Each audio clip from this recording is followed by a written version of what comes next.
5th class Telugu work book 3rd lesson కొండవాగు. సాధన పత్రం 1. కింది పేరా ధారాళంగా చదవండి. వ్యక్తుల పేర్ల కింద గీత గీయండి. ప్రియమైన వెంకట్, నేను క్షేమంగా ఉన్నాను. నువ్వు, మన స్నేహితులు రహీం, డేవిడ్ ఎలా ఉన్నారు? నేను మొన్న దసరా సెలవులకు రామం వాళ్ళ ఊరు వెళ్ళాను. వాళ్ళ ఊరు నాకు భలే నచ్చింది. ఆ ఊరి విశేషాలు నీతో చెప్పకుండా ఉండలేను. నేను, రామం, సూర్య ఆ రోజు మధ్యాహ్నం ఊరి పరిసరాలు చూడడానికి వెళ్ళాం. ఆ ఊరి చుట్టూ రకరకాల కొండలు, వాగులు, పచ్చని చెట్లు ఉన్నాయి. ఆ ఊరికి ఆనుకొని ఒక ఊట వాగు పారుతుంది. ఆ ఊరి వాళ్ళు దానిని కామధేనువుగా భావిస్తారు. దాని వెంబడి కొంత దూరం ఇసుక మేట వేసి లంకగా ఏర్పడింది.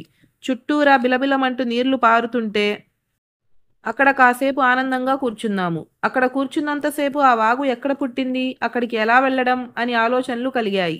వెంటనే ఆ ప్రదేశానికి వెళ్దామా అని రామంని అడిగాను. చాలా దూరం వెళ్ళాలని అన్నాడు. అయినా పర్వాలేదు, వెళ్దాం అని అందరం కలిసి బయలుదేరాం. ఇందులో వ్యక్తుల పేర్లు వచ్చేసి వెంకట్, రహీం, డేవిడ్, రామం, సూర్య, రామం. వీటి కింద గీత గీయండి. నెక్స్ట్ పేరాలో క్వశ్చన్ మార్క్ గుర్తుతో ఉన్న వాక్యాలను రాయండి. రహీం, డేవిడ్ ఎలా ఉన్నారు? ఆ వాగు ఎక్కడ పుట్టింది? అక్కడికి ఎలా వెళ్ళడం? ఆ ప్రదేశానికి వెళ్దామా? నిఘంటువు ఆధారంగా పదాలకు అర్థాలు రాయండి. కామధేనువు, కోరి వరాలిచ్చే ఆవు. మేట, ఇసుక ప్రదేశం. పై పేర ఆధారంగా కింది ప్రశ్నలకు సమాధానం రాయండి. ఊరి వాళ్ళు దేనిని కామధేనువుగా భావిస్తారు? ఊరి వాళ్ళు ఊటవాగుని కామధేనువుగా భావిస్తారు. నెక్స్ట్ కొండవాగు ఎలా పారుతుంది? ఊరికి ఆనుకొని ఆ కొండవాగు బిలబిలమంటూ పారుతుంది. గీతల్లో అందంగా రాయండి. కొండవాగు అంటే మాకెంతో ఇష్టం. దీన్ని చూసి సేమ్ అలాగే కింద గీతల్లో రాయండి. నెక్స్ట్ సాధన పత్రం 2. కింది పేరా ధారాళంగా చదవండి. బుసబుస వంటి అనుకరణ పదాల కింద గీత గీయండి. అక్కడ ఆ గుట్టల్లో ఉన్నది ఒక నీటి బుగ్గ. అక్కడి నుండి నీళ్లు బయలుదేరి ఇలా పాయలుగా వస్తున్నాయి. అవి కొన్ని పారుతున్నాయి, కొన్ని నృత్యం చేస్తున్నాయి, కొన్ని పాము నడకలు నడుస్తున్నాయి, కొన్ని బుసబుస పొంగుతున్నాయి. ఇవన్నీ వచ్చి ఏకమై వాగుగా మారి ముందుకు పోతున్నాయి. అక్కడి ఒక బండ మీద కూర్చున్నాం. సింహాసనం లాంటి ఆ బండ మీద కూర్చుని చూస్తుంటే సూర్యకాంతి పడి ఆ పాయలన్నీ తళతళా మెరుస్తూ కనిపించాయి. బిలబిలమంటూ అవి పారుతుంటే నాకు భలే ముచ్చటేసింది. ఆ ఉత్సాహంతో ఆ విశాలమైన బండ మీద పడి గెంతుతూ మేమే రాజులమంటూ గోల చేశాం. అప్పటికే మేము వచ్చి చాలాసేపయింది. సంధ్యవేళ కావస్తుంది. అయితే ఏం, కొండ మీద వెలుగు బాగానే ఉంది. వేసవి ప్రొద్దు కదా, ఇంకా గంటసేపు కూర్చోవచ్చు అనుకున్నాం. నా మటుకు నాకు అక్కడి నుండి కదలాలని అనిపించలేదు. అలా చుట్టూ చూస్తూనే కూర్చున్నాను. నిఘంటువు ఆధారంగా పదాలకు అర్థాలు రాయండి. సంధ్యవేళ, సాయంత్రానికి రాత్రికి మధ్యవేళ. వాగు, చిన్న నది. ప్రొద్దు, రోజు దినం. పై పేర ఆధారంగా కింది ప్రశ్నలకు సమాధానాలు రాయండి. బండ మీద కూర్చుని చూస్తుంటే కొండవాగు ఎలా కనిపించింది? సూర్యకాంతి పడి ఆ పాయలన్నీ తళతళా మెరుస్తూ బిలబిలమంటూ ప్రవహిస్తూ కనిపించింది. కూర్చోడానికి ఉపయోగించే వస్తువుల పేర్లు రాయండి. కుర్చీ, బెంచి, పీట, సోఫా. నెక్స్ట్ గీతల్లో అందంగా రాయండి. కొండవాగు పాయలు పాము నడకలు నడుస్తున్నాయి. నెక్స్ట్ సాధన పత్రం 3. కింది పేరా ధారాళంగా చదవండి. అచ్చు అక్షరాలతో మొదలయ్యే పదాలకు సున్నా చుట్టండి. దూరాన ఉన్న ఇళ్లన్నీ కొండపల్లి బొమ్మల్లా ఉన్నాయి. ఆ ఎత్తు మీద నుంచి చూస్తే ఎటు చూసినా ప్రకృతి సౌందర్యమే కనిపిస్తుంది. ఈ నేల ఇంత అందంగా ఉంది అనుకుంటే ఆకాశం మరింత అందంగా ఉంటుంది. ఆకాశం ఆ ఎత్తు నుండి చూస్తే అత్యద్భుతంగా కనిపించింది. ఒక మూల ఏ మార్పు లేకుండా వట్టి నీలంగా ఉంది. ఇంకో మూల పింజ మబ్బులు ఒకదాని మీద ఒకటి పడి దొర్లుతూ రకరకాల విన్యాసాలు చేస్తున్నాయి. తూర్పుకు తిరిగితే నల్లని మేఘాలు ఒత్తుగా కదులుతున్నాయి. అవి కాసేపు ఏనుగులు బారులు తీసి వరుసగా నడుస్తున్నట్టు, కొన్ని కదం తొక్కుతున్నట్టు అనిపించాయి. ఇటు పశ్చిమానికి తిరిగితే భూమి ఆకాశాలు కలిసే చోట ఆకాశం ఎర్రని మంటలతో పొగలు క్రక్కుతున్నట్లు ఉంది. ఇందులో అచ్చు అక్షరాలతో మొదలయ్యే పదాలకు ఈ విధంగా రౌండప్ చేయండి. నిఘంటువు ఆధారంగా పదాలకు అర్థాలు రాయండి. సౌందర్యం, అందం. విన్యాసాలు, వివిధ రకాల చూడచక్కని ఆటలు. పై పేర ఆధారంగా కింది ప్రశ్నలకు జవాబులు రాయండి. దూరం నుంచి చూస్తే ఇల్లు ఎలా కనిపించాయి? దూరం నుండి చూస్తే ఇల్లు కొండపల్లి బొమ్మల్లాగా కనిపించాయి. భూమి ఆకాశాలు కలిసే చోట ఆకాశం ఎలా ఉంది? భూమి ఆకాశాలు కలిసే చోట ఆకాశం ఎర్రని మంటలతో పొగలు కక్కుతున్నట్లు ఉంది. ఆకాశంలో మబ్బులు ఎలా ఉన్నాయి? ఆకాశంలో మబ్బులు ఒకదానిపై ఒకటి పడి దొర్లుతూ రకరకాల విన్యాసాలు చేస్తున్నాయి. దిక్కుల పేర్లు రాయండి. తూర్పు, పడమర, ఉత్తరం, దక్షిణం. గీతల్లో అందంగా రాయండి. ప్రకృతి ఎప్పుడూ అందంగా ఉంటుంది. నెక్స్ట్ సాధన పత్రం 4. కింది పేరా ధారాళంగా చదవండి. 0 ఉన్న పదాల కింద గీత గీయండి. అలా చూస్తూ ఉండగానే చీకటి పడడం ప్రారంభించింది. మా రామం ఈలపాట పాడుతుంటే సూర్య దానికి తాళం వేస్తున్నాడు.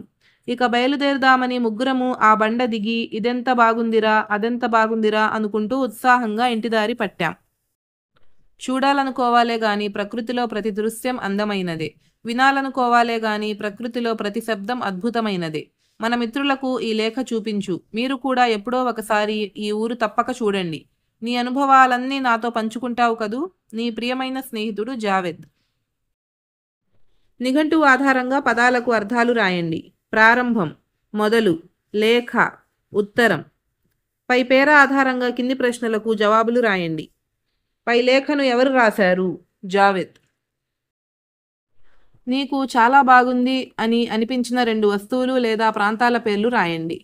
వస్తువుల పేర్లు, ఫర్ ఎగ్జాంపుల్ లడ్డు, జిలేబీ ఇలా, లేకపోతే ప్రాంతాల పేర్లైనా రాసుకోవచ్చు.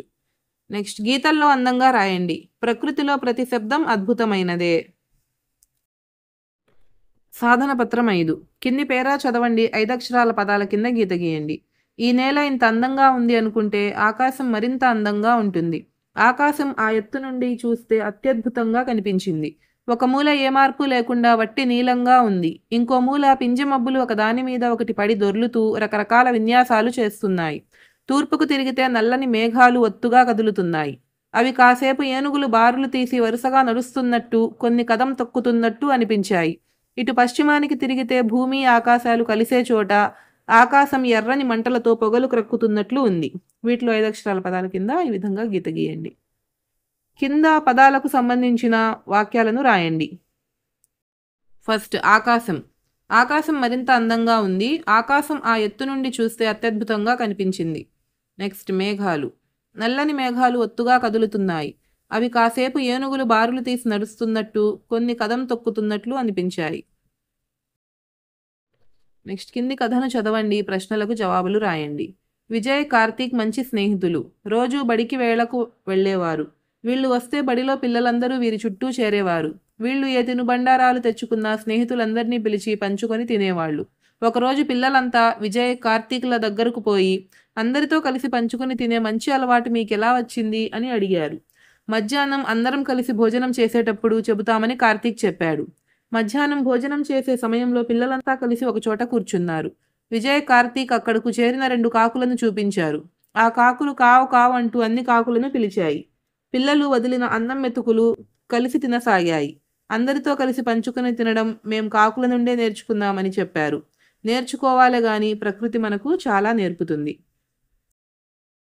విజయ్, కార్తీక్లకు ఉన్న మంచి అలవాటు ఏమిటి? వారి దగ్గరున్న తినుబండారాలు స్నేహితులందరితో కలిసి పంచుకొని తినడం. పిల్లలంతా విజయ్, కార్తీక్లను అడిగిన ప్రశ్న ఏమిటి? అందరితో కలిసి పంచుకొని తినే మంచి అలవాటు మీకెలా వచ్చింది? ఆహారం దొరికినప్పుడు కాకులు ఏం చేస్తాయి? కావు కావు అంటూ అన్ని కాకులను పిలిచి దొరికిన ఆహారాన్ని కలిసి తింటాయి. నేర్చుకోవాలే గాని ప్రకృతి మనకు చాలా నేర్పుతుంది. ఈ కథకు పేరు పెట్టండి. మంచి అలవాట్లు. నెక్స్ట్ సాధన పత్రం 6. పదజాలం. కింది గళ్లలో అడవికి సంబంధించిన పదాలున్నాయో వెతికి రాయండి. ఫర్ ఎగ్జాంపుల్ చెట్లు, పక్షులు, జంతువులు, కుంకుళ్ళు, విస్తరాకులు. కింది వాక్యాలలో గీత గీసిన పదాలకు అర్థాలు రాయండి. ఆ అర్థంతో వాక్యాన్ని తిరిగి రాయండి. ఆకాశంలో మేఘాలు గబగబా కదులుతున్నాయి. గబగబా అంటే వేగంగా. ఆకాశంలో మేఘాలు వేగంగా కదులుతున్నాయి. విరగబూసిన మల్లెపూలు చూడచక్కగా ఉన్నాయి. చూడచక్కగా అంటే అందంగా. విరగబూసిన మల్లెపూలు అందంగా ఉన్నాయి. పుట్టలలో సర్పాలు నివసిస్తాయి. సర్పాలు అంటే పాములు. పుట్టలలో పాములు నివసిస్తాయి. పర్వతాల నుండి జలపాతాలు కిందికి పారుతున్నాయి. పర్వతాలు అంటే అతిపెద్ద కొండలు. అతిపెద్ద కొండల నుండి జలపాతాలు కిందికి పారుతున్నాయి.